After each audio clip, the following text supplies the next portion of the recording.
This is part 2. DP World just released an update on the Salish Sea Gateway project. This is a new short sea container terminal being developed here in Vancouver, targeted to be fully operational by as late as 2026. The build hasn't started yet, but it's going on a really interesting piece of land, and that's right between the Ballantyne Pier and Rogers Sugar, which is actually the oldest industrial active site in Vancouver. And this is one of the most strategic lots in Western Canada that I can think of right now because it has direct rail access, connections to the Trans-Canada Highway, and it is on port lands.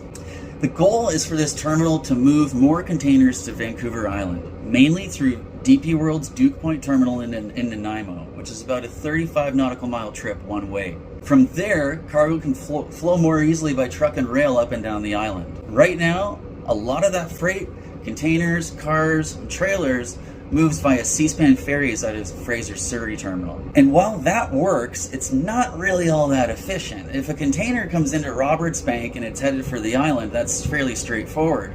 But if it comes into Vancouver, it often has to get moved down south first by truck or rail just to get loaded onto one of those ferries. And what DP World is doing here changes that. By adding this capacity at Centerm, they're shifting that freight off of the trucks and ferries and onto barges.